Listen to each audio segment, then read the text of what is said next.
Hello and welcome to That British Homestead. My name's Nick and today we're planting out peas. So let's get started. So these peas are meteor peas. I actually sowed these in about October last year and we are going to plant them out. They've been overwintering in the greenhouse. Very exciting, I do know. And basically we're going to be planting them out into the ground. This particular bed is made up of horse manure and it is a no dig bed, meaning that I've top dressed the top of this with well rotted top manure, and I did that roughly about autumn last year, so it's had a long time to sit and incorporate, and the rain has been washing the nutrients into the soil and promoting them beautiful wormies coming up to have a look around. So that is very, very exciting. Now I'm planting out these peas, and what I'm doing is I'm just using my hory knife to dig down a few inches just to incorporate that root ball into the soil. Now I plant all of my seedlings in multi-purpose compost, which gives them a little bit of nutrition to start them off. But what they're going to do is they're going to spread out their, I was going to say wings then. They're going to spread out their roots. They're going to go deep into the clay soil and they're going to spread them out sideways into that manure. Now, clay soil always gets a bit of a bad rap, but this clay soil isn't too bad. It's been enriched with a lot of carbon material, so organic matter, which has improved its structure. There's nothing really wrong with clay soil if you don't mess with it too much. It doesn't like being churned up.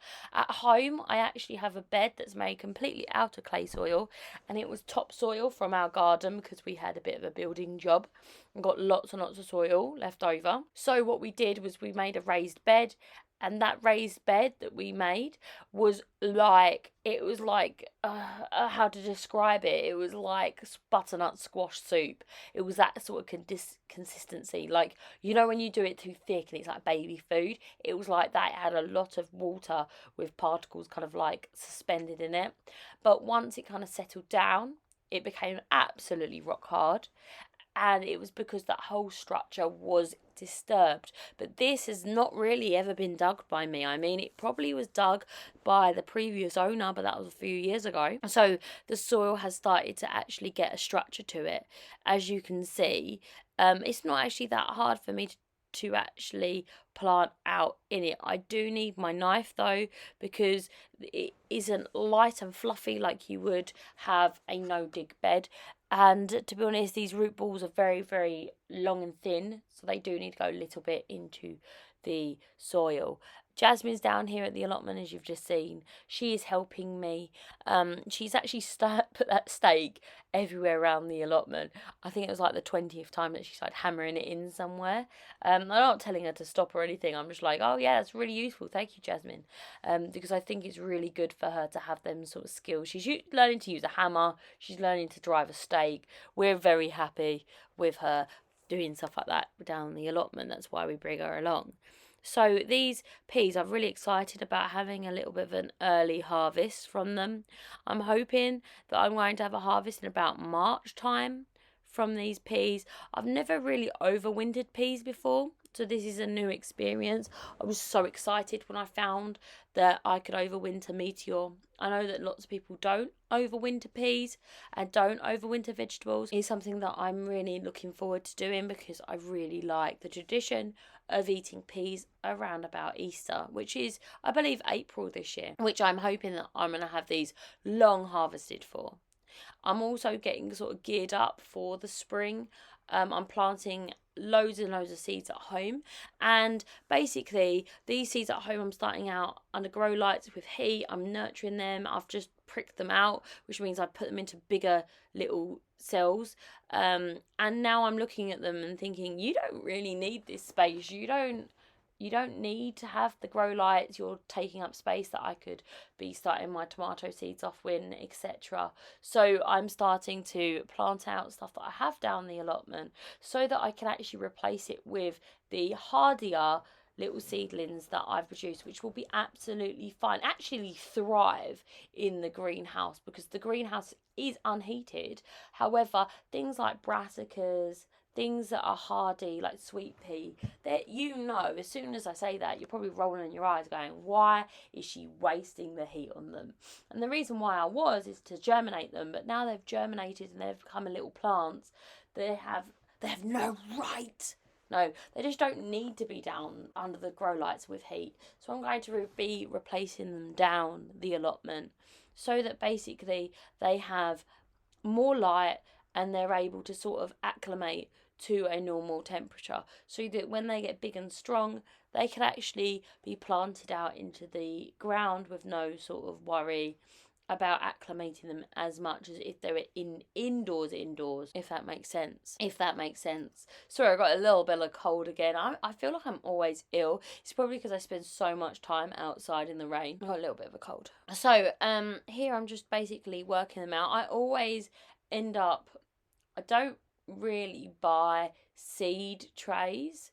I tend to inherit them or buy something from the gardening centre and then keep the trays and keep using them. But these trays that I'm using are getting to the point where they're falling to pieces and they're very frustrating to use because they're kind of like stuck in the tray and like have multiple places to grow out and all of that sort of stuff.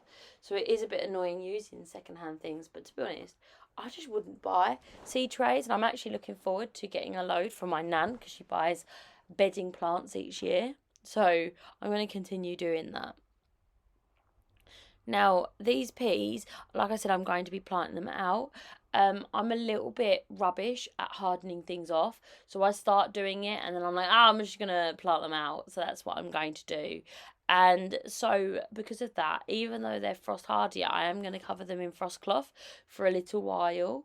It is meant to be quite mild temperatures. The last time I looked, it's probably like snow next week now, but it was mild temperatures when I was looking. So basically, I'm going to keep the frost cloth on for a little while to ensure that they have the sort of best start they can get outside, because if they get too cold too quickly, then they are going to be a little bit, they're going to struggle. And I mean, they're not going to have any way of cold temperatures for a little while. Most of the temperatures now are going to be quite springy until next Tuesday, which is basically a week, just over a week. So they should acclimate to the warmer temperatures, and that's basically what I do. I kind of open and close and bring them in and bring them out a little bit, and then I look for like mild overcast weather so that they can acclimate to it, and I cover them in frost cloth. I do also put them into my chicken run, where the chickens can't get them, obviously, because that'd be pointless. I would just be feeding them to them, and that really helps with ensuring that they get a little bit of sun, they get a little bit of wind, and then I cover them in frost cloth so that they are not 100% out in the elements yet. As you notice, there are broad beans in this bed, and broad beans are the sort of thing that I'm pretty sure that broad beans are bomb proof. But saying that, last year I planted tons of broad beans in the ground directly under some black plastic, and I don't know if it was the black plastic that stopped them from growing or it was the mice eating them all, but it didn't work out. So I've actually started them off in modules and planted them out, I believe, last week, and I think they don't need any frost cloth or anything like that because they are incredibly hardy. However, the peas are not, well, they are, but they are not quite acclimated to the temperatures, and I don't want them to lose them. So I'm going to cover them all in frost cloth because I don't want to be cutting the frost cloth. The frost cloth isn't massively expensive. I've got quite a lot of it. However, it was about £30, so I don't want to cut it up into teeny tiny little pieces. I kind of want to use it all in one bed. So I've kept them in 2 beds worth. As you can see, there's a load on the other piece because it was just getting a bit chilly for them, and I fancied putting it on, just giving them that extra bit of protection. So that's what I'm going to be doing. Now here, what we're going to be doing is, well, basically, I've got Bob down here, and if you don't know already, Bob is does all the sort of building jobs that are more difficult than I am. Why? Because he's a genius. And basically he came down today because he had a day off work, and when he has a day off work he tends to come down and help me with little bits of building work that I have around the allotment. So he cut up that greenhouse, the greenhouse that I've been trying to get someone to come down and do. He decided, I said, like, look, this guy's not going to come down anytime soon to cut up the greenhouse, so can you do it for me? And he was like, of course, I've got Sunday off, can we go down there together? I was like, awesome. So whilst he was doing that, I kind of like started doing certain things out of the way. I have this gift, and it is a gift, of seeing where he's working and then wanting to work on top of him and making him move, and it really stresses him out. So I started to do a bed, and then he finished the greenhouse really quickly because, like I said, he has that sort of mindset of like really being good working with his hands. Then he started fixing my gate because it was wobbly, so I started to plant out these peas, and then he came over and helped me once he was finished doing that as well. He also cut some hardware cloth for me as well. But as you can see, we're just sort of standing around and deciding what's happening, because I'm saying, like, he doesn't know very much about plants. So I'm telling him, like, oh, these plants need this, they need that, they need to be covered, they need to be, like, etc. And he's trying to work out what I want based on his know-how. Do you see what I mean? So he doesn't know. He's like, why do they need to be netted? I'm like, because the bird's going to eat them. And he's like, right, what do you want to use? Netting? I'm like, no, I want to use the frost cloth. You know what I mean? So together we work out quite well because we're able to sort of see the issue and work around it. So it's been really handy having him come down the allotment because he's so good at building things. I might know plants, but I'm not that clever with my hands. And I think that this was a really fab idea. Now, when you get allotments, you do get them as seen, meaning that all of the rubbish on the allotment is yours, but all of the useful things on the allotment are yours. And when we got this allotment, it was absolutely full of these bamboo stakes. They were absolutely everywhere. Now, some of them are really well rotted and some of them are absolutely great. So we're basically going to be using them for all sorts of projects. Why? Because they're free and they are here. We do have some metal as well, but we tend to keep the metal stakes for things like tomato stakes, etc., that need a little bit more strength than, say, this support that's only holding up a piece of fabric. Now, the more that we use them, the more weather they're going to get and they're going to break. But like I said, we've actually going to, we got them for free, so we don't mind using them in the winter and things like that. Whereas if you were buying them, you probably wouldn't want to use them in the winters because they basically break down very quickly over time and they become less effective and weaker. So we're going to make sure that we are using them whilst we can.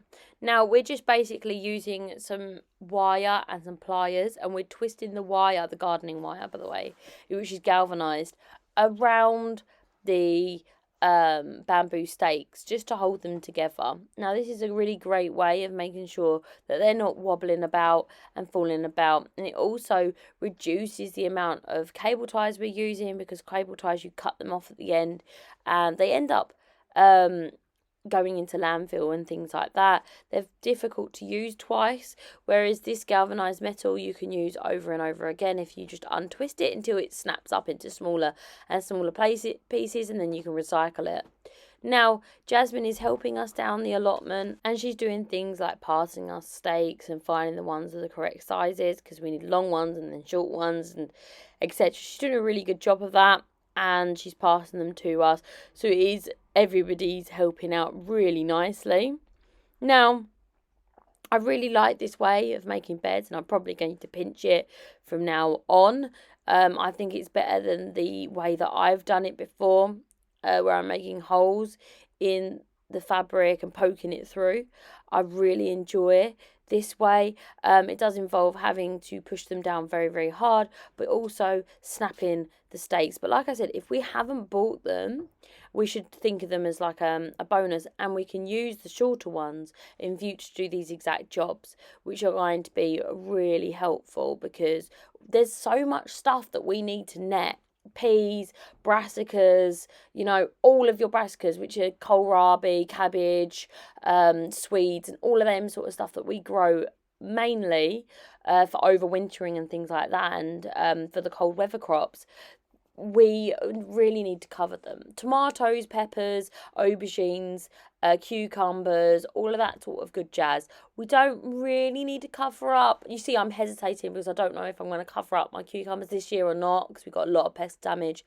But basically, and all of our pumpkins and our winter squash, we didn't have to cover it up. But pretty much everything else we do need to cover up, and it can be quite stressful having to cover that up and ensure that it has enough space, etc. So, and having a sturdy structure that is cheap and easy to rebuild if we need it.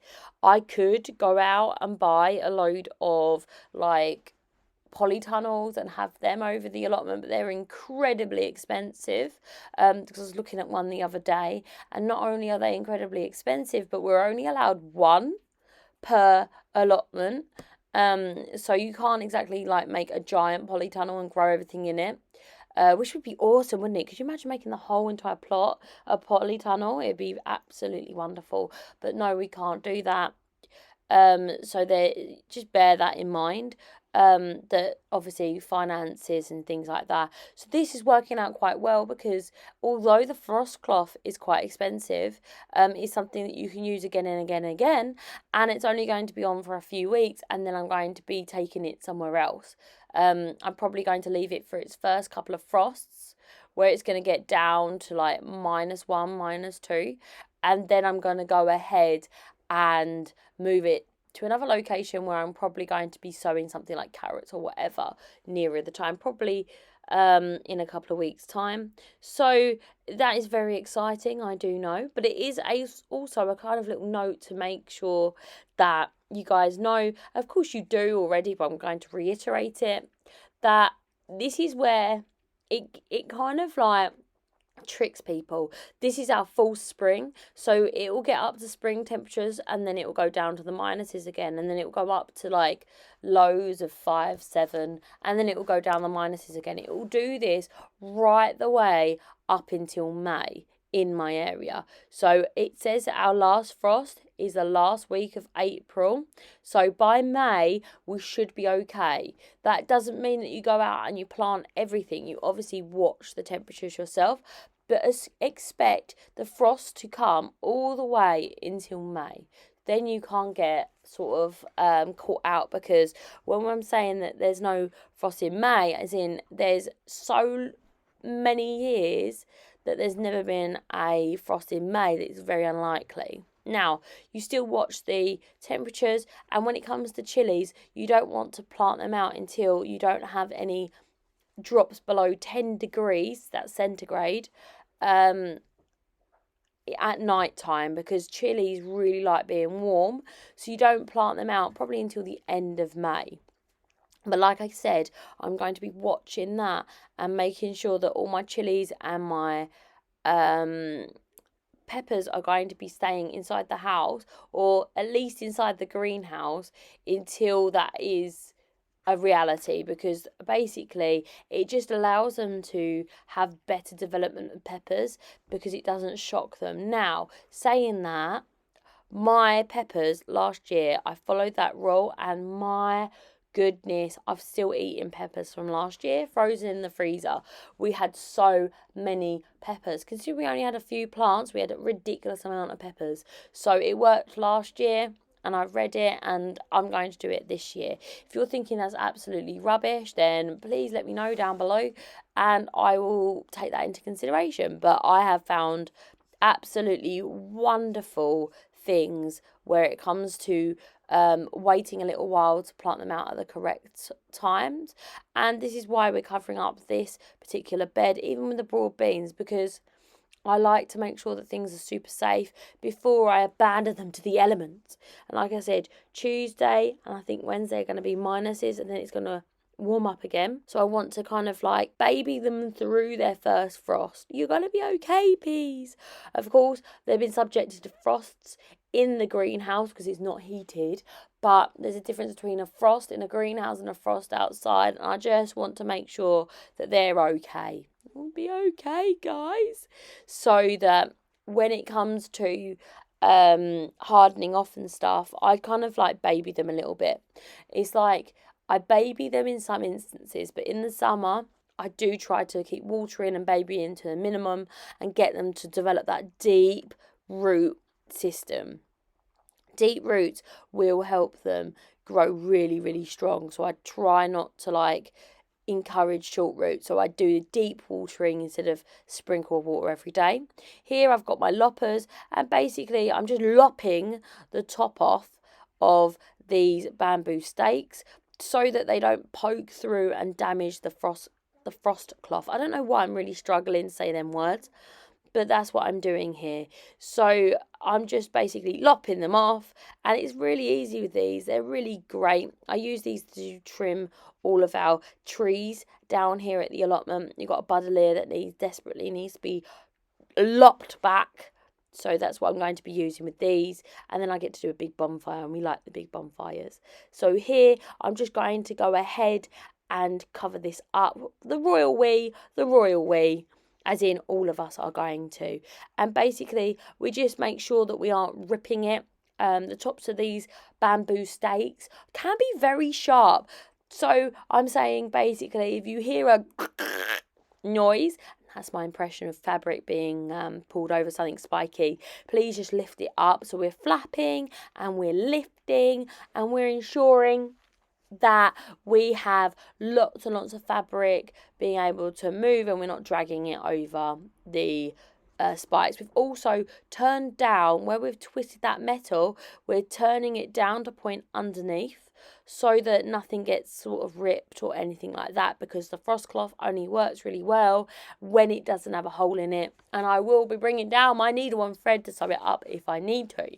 So that's what we're doing. I really like this idea of having the frost cloth kind of like laid over this little fort that we've made instead of poking it through like I did with the other ones. And I think I'm going to adopt this way of making beds from now on. I think it's a really fab idea, so I shall be doing this from now on. We're just basically going to weight it down with loads of bricks and whatever we can find really, and make sure that it doesn't fly away. We do get some strong winds this time of year.